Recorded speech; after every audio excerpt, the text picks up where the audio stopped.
Good morning students. आज हम जो सीखेंगे है वो है treatment of outstanding expenses, prepaid expenses, accrued income और अनएक्रूड इनकम। मीन्स एडजस्टमेंट्स की सीरीज में एक नेक्स्ट वीडियो। ठीक है, चलिए स्टार्ट करते हैं।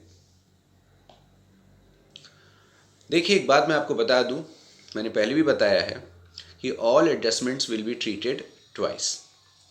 एक ट्रीटमेंट आपका trading and profit loss account में होगा और दूसरा ट्रीटमेंट आपका बैलेंस शीट में होगा। ठीक है, ओके, चलिए लेट्स स्टार्ट।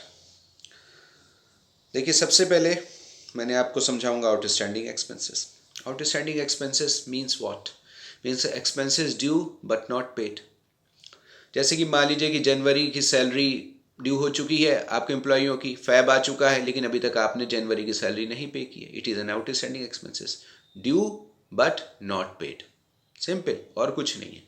मतलब वो जो आपको देना है और अभी तक आपने नहीं दिया है, ड्यू डेट क्रॉस हो चुकी है और अभी तक आपने पेमेंट नहीं किया है। ठीक है, next is prepaid expenses, just opposite of outstanding expenses. ये क्या है? सिंपल लैंग्वेज में कहें, expenses paid in advance. Means की सैलरी ड्यू नहीं हुई है, आपने पहले पे कर दी है। मान लीजिए कि आपने जनवरी में ही अपने एम्प्लॉय को फरवरी और मार्च की भी सैलरी पे कर दी है, तो ये क्या हो गया? Expenses not due but paid in advance. Just दोनों एक दूसरे के अपोजिट है। ठीक है, तो इनका ट्रीटमेंट भी अपोजिट होगा। क्लियर? तो what is outstanding expenses? Expenses due but not paid. What is prepaid expenses? Expenses paid in advance, पहले ही आपने पे कर दिया है। ओके, आइए जरा ट्रीटमेंट भी समझते हैं। मैंने जस्ट यहाँ ट्रीटमेंट लिख रखा है, this is treatment in final accounts. देखिए क्या लिखा है, these will be added to concern account. मतलब जो आपके आउटस्टैंडिंग एक्सपेंसेस हैं वो कंसर्न अकाउंट में ऐड कर दिए जाएंगे। मीन्स जैसे सैलरी आउटस्टैंडिंग है तो सैलरी में आप ऐड कर देंगे। मान लीजिए क्या कहते हैं, वेजेस आउटस्टैंडिंग है तो आप वेजेस में ऐड बैक कर देंगे। बस इतना ही है। और सेकंड ट्रीटमेंट क्या होगा? Will be shown on the liability side, और ये ऐसे आप लायबिलिटी साइड में शो करेंगे। और ऑब्वियस है, इट्स योर लायबिलिटी, आपको पे करना है। सिंपल, और कुछ नहीं है, नथिंग। और एक बात मैं आपको बता दूं, केवल रटिए नहीं कि समझिए कि क्यों ऐड करेंगे एडेड टू कंसर्न अकाउंट। बात को समझिए, मान लीजिए कि आपने 25,000 की सैलरी दे चुके हैं, आपको 3,000 की सैलरी और देनी है, तो आपके फाइनल अकाउंट्स में जो आप बनाने जा रहे हैं वहां पर ये एड बैक हो जानी चाहिए, वेदर पेड और नॉट। आपका खर्चा तो 28,000 है ना, आपने भले ही 25 पे कर रखा है, पे तो करना है, ये तो है नहीं कि पे नहीं करना। दैट्स वाई हम उसे रिकॉर्ड कर लेंगे, पे हम बाद में करते रहेंगे, और कोई लॉजिक नहीं है उसके पीछे। अब प्रीपेड एक्सपेंसेस का treatment simple, these will be deducted from concern account and will be shown on asset side। मतलब कि जो कंसर्न अकाउंट है उससे आप उसे सब्सट्रैक्ट कर देंगे फाइनल अकाउंट्स में और एसेट साइड में जाके शो कर देंगे। जैसे मान लीजिए आपने इंश्योरेंस है, प्रीपेड कर दिया है, तो आप क्या करेंगे? प्रीपेड में इंश्योरेंस में से उतना आप माइनस कर देंगे और आप उसे एसेट साइड में शो कर देंगे। जब आपका आउटस्टैंडिंग एक्सपेंसेस लायबिलिटी है तो प्रीपेड एक्सपेंसेस उसका अपोजिट है, तो वो क्या होगा? एसेट होगा, बस और कुछ नहीं है। तो एक लायबिलिटी है, लायबिलिटी में जा रही है, एक एसेट है तो एसेट में जा रही है। ठीक, ओके, चलिए आइए अब जैसे मैंने एक क्वेश्चन पोस्ट किया हुआ है उसे करते। देखिए, मैंने आपको ट्रायल बैलेंस दे रखा है, दिस वन, और यहाँ लिख रखी सैलरी पेड 5,000 और इंश्योरेंस पेड 4,000, और आपको यहाँ एडजस्टमेंट्स गिवन है। One is outstanding salary ₹500 and second is prepaid insurance amounted to 200। चलिए इनका ट्रीटमेंट कैसे करेंगे? This is your trading and profit loss account, this is your balance sheet. आइए, कुछ नथिंग, कुछ नहीं करना। अब आपको पता है सैलरी आपका एक्सपेंस है तो डेबिट में ही आएगा, तो लिख देते हैं उसमें क्या जाता है,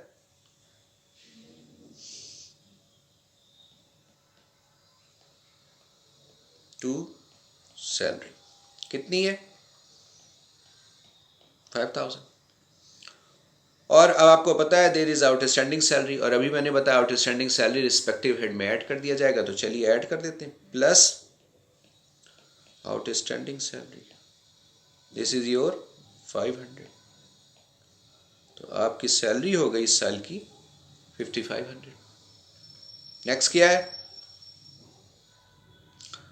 इंश्योरेंस पेड, और इंश्योरेंस पेड से रिलेटेड क्या है? प्रीपेड इंश्योरेंस, मतलब कि आपने एडवांस में इंश्योरेंस पे कर रखा है। तो चलिए इसका भी ट्रीटमेंट कर लेते हैं। अब इंश्योरेंस पेड भी आपका एक्सपेंस है तो should be debited, sorry debit कर लेते हैं टू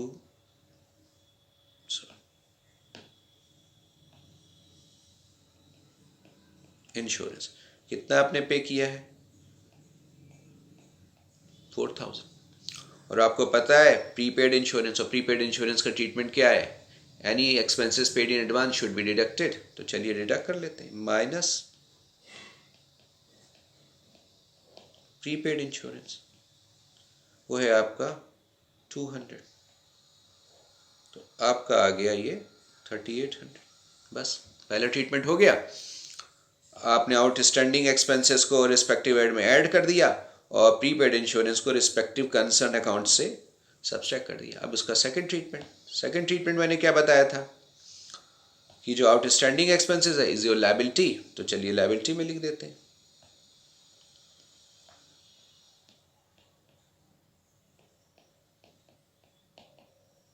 500। और मैंने क्या बताया था कि prepaid insurance is your asset, तो चलिए इसे एसेट में लिख देते हैं। हो गया दूसरा ट्रीटमेंट।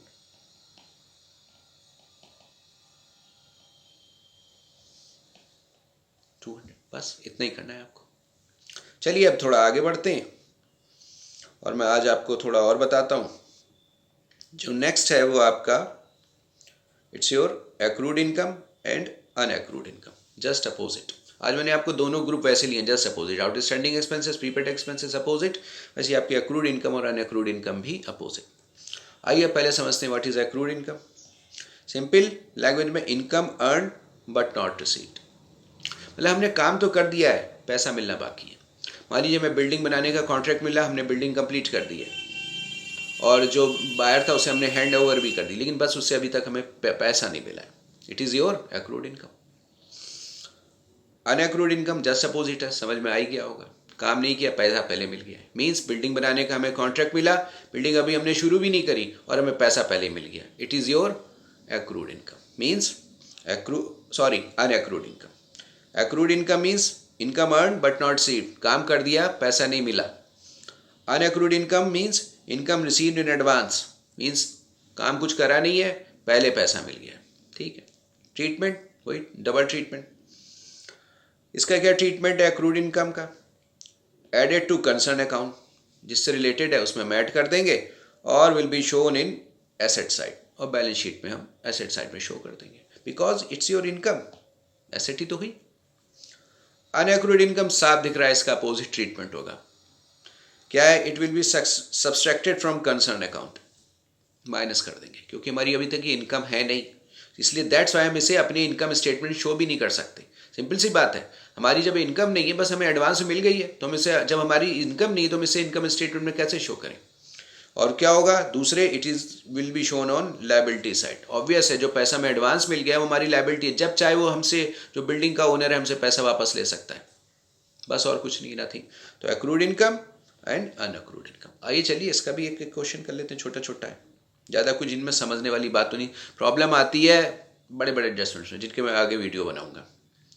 देखिए ट्रायल बैलेंस गिवन है, कमीशन रिसीव्ड 10,000 और आपका रेंट रिसीव्ड 5,000, और क्या एडजस्टमेंट गिवन है, accrued commission 2,000, rent received in advance 1,000। जो रेंट रिसीव्ड इन एडवांस है इट इज़ योर अनएक्रूड इनकम, पहले पैसा मिल गया है।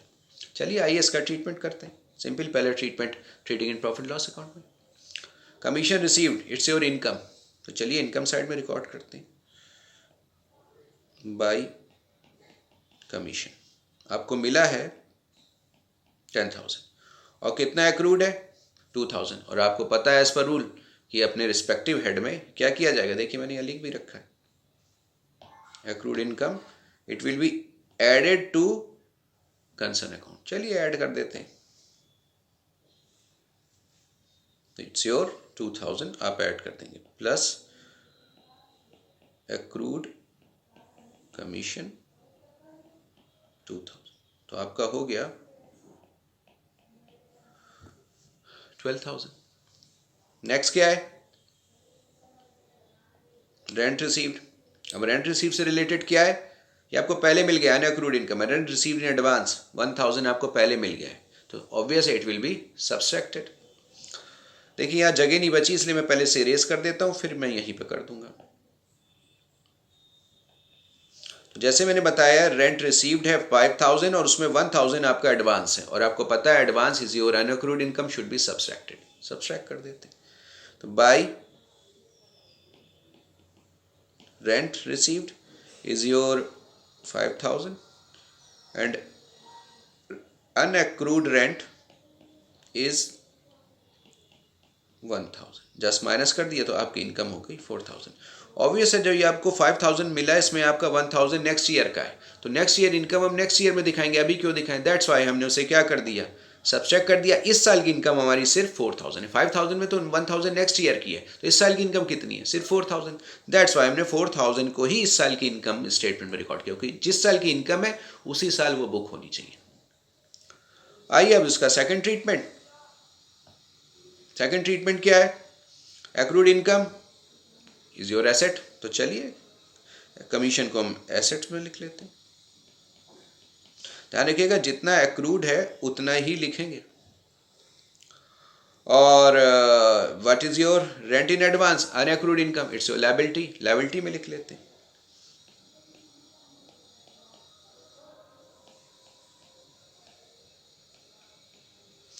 मेरी राइटिंग थोड़ी गंदी है, लेकिन आई हो आपको समझ में आ जाएगा। बस हो गए दो treatment, one treatment is here, one treatment is here.